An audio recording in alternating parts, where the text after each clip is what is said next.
Hello dear students, this is Palash Chakraborty, assistant teacher, Iskar High School and College. Welcome to my class. This is for class 7, subject Hindu Religion and Moral Education, chapter 1, lesson 1, 2 and 3. Let's go through the text. So, there is a creator of all animals and things of this cosmos. We call him our creator or God. He is one and only.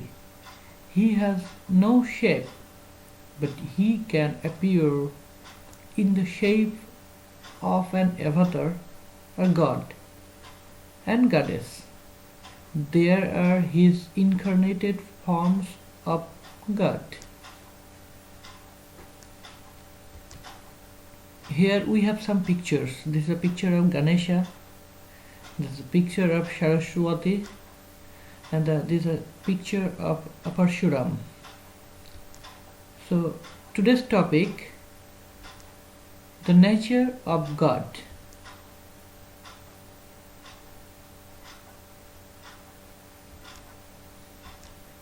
So the meaning of the creator and God.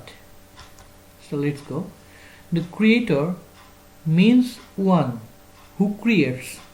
So for example, you can say a potter can make clay items like toys, idols, etc. So with clay, but cannot create clay. So like this, we cannot create water, river, ocean, moon, sun, etc. So he who has created all these things is called the creator. There is an infinite power behind the creation of all these things. By virtue of this unlimited power, all are moving in a systematic way. So we call this creator God. So the word God means Prabhu. So he is almighty. He controls this universe systematically. He is the only source of all powers and qualities. He creates the light of the sun. He lives in the creatures as soul. He is the only master of creation, existence and nourishment. He has confined life by the boundary of death. Thus, he rules over the creatures and the world. So this is why he is called the creator. He has no birth. He is self-born. He has no end. He is eternal. He has no destruction. So he is immortal.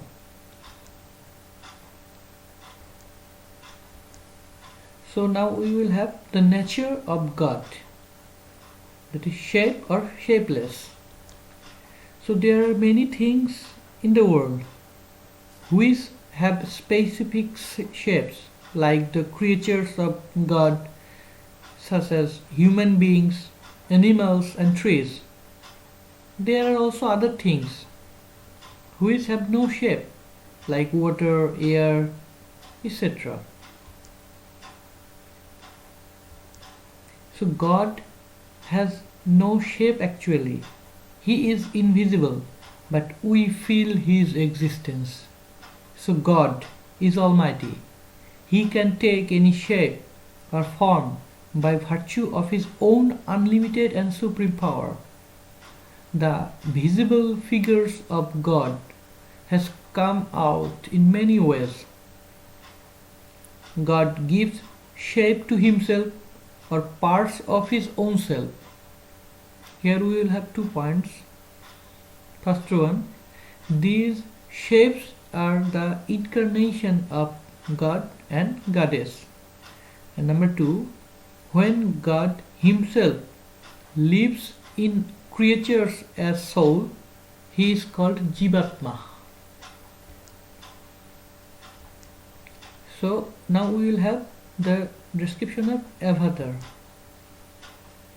Whenever there is a degradation of religion, that is when human life is depressed by wrongs and injustice, and when there is a predominant rage of evil and impiety, God descends upon the world in any incarnation. The word descends means to come down. So God descends upon the world with a special motive. Then he is called an incarnation or avatar. So God descends as Rama during the Treta Yuga. So being Rama avatar, he restored religion, justice and truth, and gave punishment to the evil forces, including Ravana. So in the era of Dwapara, God or Bhagwan himself came down as Sri Krishna in this world. So others are the partial incarnation of God. So on the other hand, Sri Krishna is the full incarnation of Ishvara. So it is said, Sri Krishna Bhagwan Chayam. That means Sri Krishna himself is Bhagwan. Gods and goddesses. So to fulfill some specific purpose of society, when the shapeless God takes shapes of some specific bodies, we call them gods and goddesses. Therefore, it can be said that gods and goddesses are corporal shape of special qualities of power of God, like Durga, Saraswati, Lakshmi, Ganesha, Kartika, etc. So for example, Brahma is the god of creation. Again, God protects and fosters the whole world as Vishnu. He keeps the balance of the world through destruction as Shiva. So on the other hand, Durga is the goddess of power. Saraswati is the goddess of knowledge. Lakshmi is the goddess of wealth, etc. So gods and goddesses are the parts of God. If we satisfy them, God will be satisfied. Now we will have the description of Jivatma. So when God lives as soul in any living beings, he is called Jivatma. It means that Paramatma or God exists as Jivatma within the boundary of human body. This is the basic theme of Hindu religion.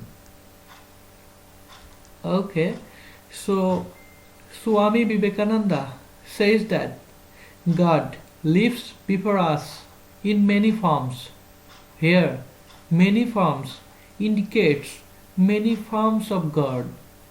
So it is obvious that God is shapeless, but he can possess a shape, that is Shakarupa. That includes avatar, gods and goddesses and living creature. So all these forms are none but God. So they are different manifestation of God, who is one and only. So this is all about the text. Read the text carefully and memorize the different parts of God. That is shape or shapeless form, there is avatar and Jivatma. Memorize it. I will take feedback later on. So thank you. Thank you for watching my video. Stay safe. Be blessed. Thank you.